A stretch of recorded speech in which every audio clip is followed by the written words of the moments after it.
Welcome back to part 2 in our series of figure drawing with Tim Gula. In this episode, Tim shows us his pencil sharpening method and how it helps to draw rhythm lines. And that's a great pose, so let's take advantage of that.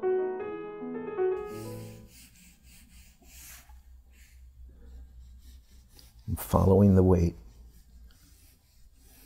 That's where the rhythm lines are going.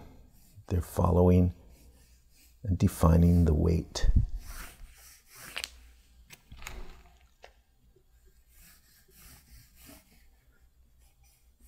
How many pencils did you prepare for today?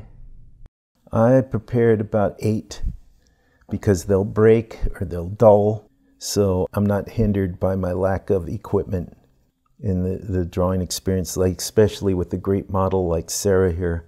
I do not want to stumble over things that I shouldn't.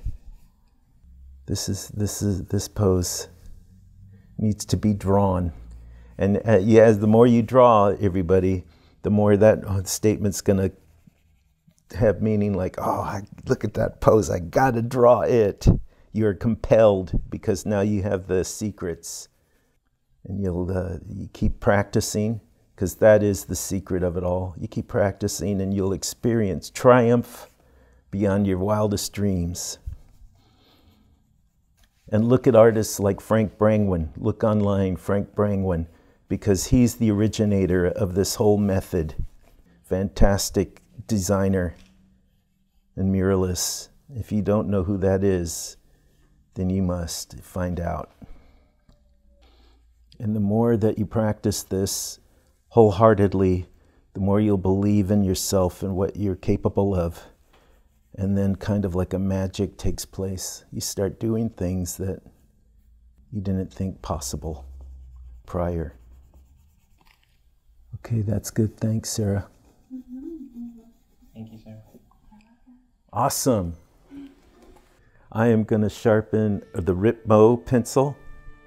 And you're probably going to have to go online to find these. These are the ones I recommend. They're probably the most available. It's important that you know how to sharpen the pencil more to draw in the method that we're using. So what I do is I get a regular blade, the kind that with the safety end, so I can hold it. And then once I have that, then I start about, say, there. I give myself a lot of playroom, and then I just start to carve. Nice and easy.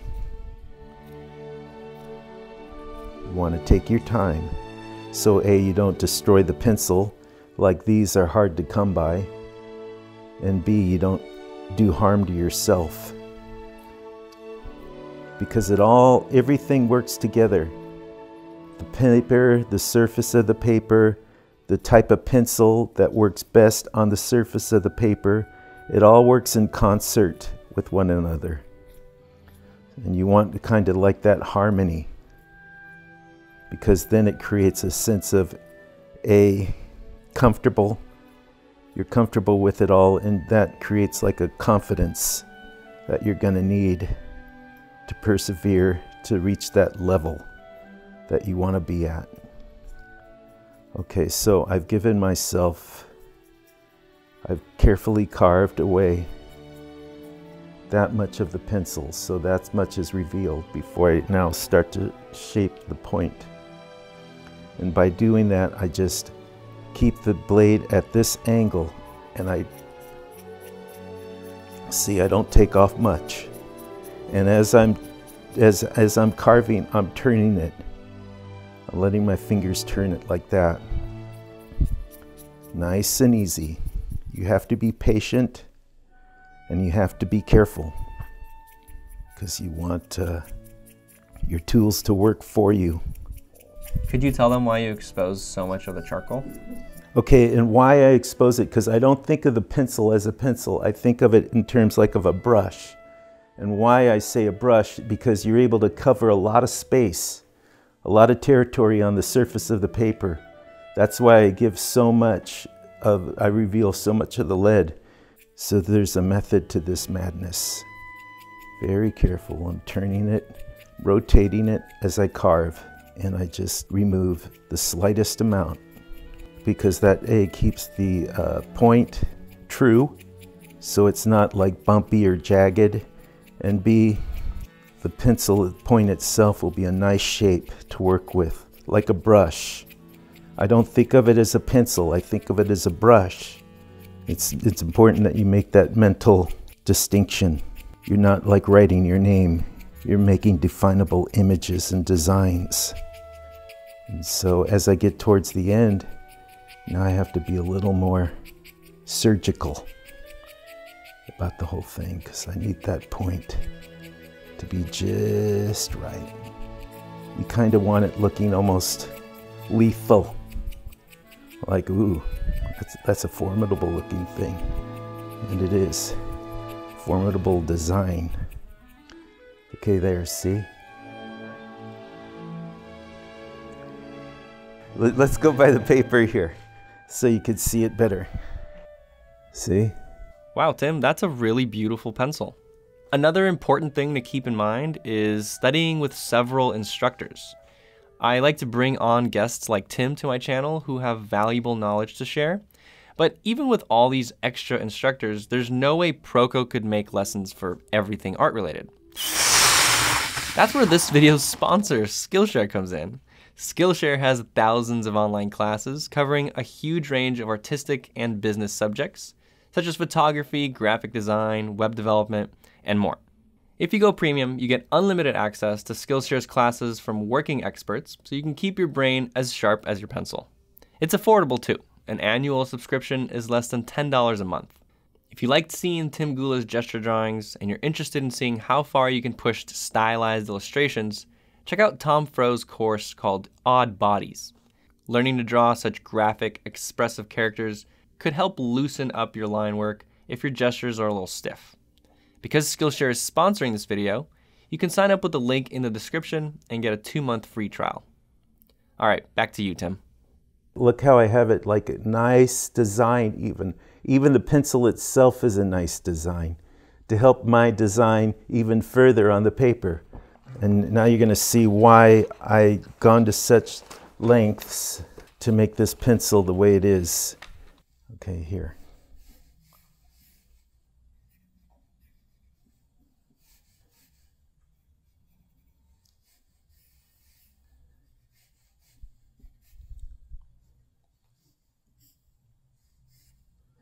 See now how I'm able to like use those, because I have now so much available to me in with this shape I've given the lead itself. It helps me to make those rhythm lines that much more convincingly.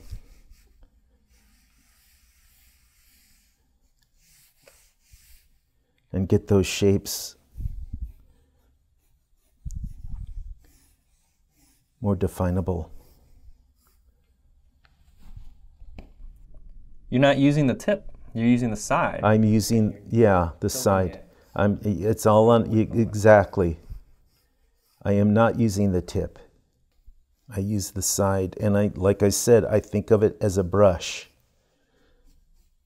because I want it to cover a lot of territory on the surface of the paper.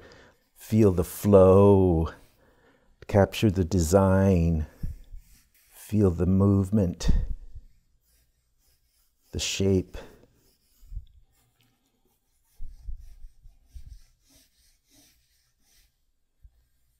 And this is the Fixler method of sharpening. I sharpen it in such a way, the more I draw, and if I keep it at that angle, the pencil actually keeps forming itself. So it never dulls unless, of course, you break it or something.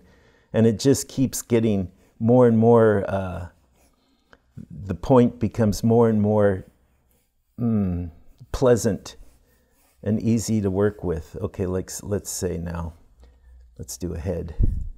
If you hold it at the right angle and you keep it there, the pencil just becomes more evolved for the type of drawing you do. If you see Riley's stuff, definitely the history's there, but Fred kind of took it, well, and modified it to his own. the result is pretty much the same, but their approach is a little customized to their own needs.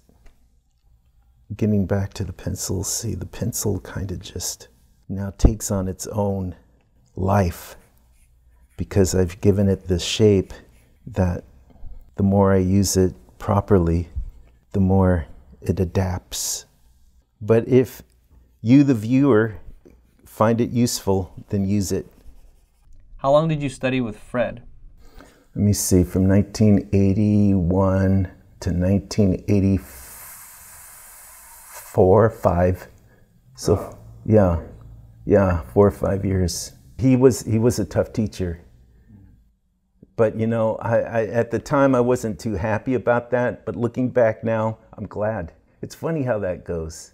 While you're experiencing it, it's like, oh God, why am I doing this? But then afterwards, years later, you look back and oh, thank God I did. I'll tell you what, like for instance, like he would like look at your drawing and he'd just go like, oh, you're never gonna get it. I don't know why you're here. I don't know whether to take your money or give it back. But you know, and it'd be like, oh, did he say that? Oh no. But somehow that would only make you that much more adamant about the whole thing. I'll show you, you'll see. You'll see, I'll get this no matter what. And luckily I did.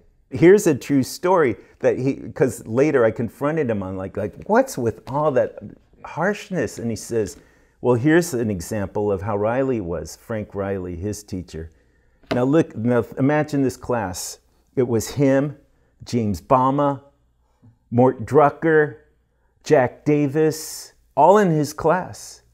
I mean, like a lot of these great artists, you know, in there. And Riley would come in one time and everybody be working away feverishly with the model. And Riley would take his kind of like aloof survey and he'd say like, oh, what's the use? I mean, can you imagine that? I mean, Jack Davis, Mort Drucker, Frank, Obama, I mean, and Riley, what's the use?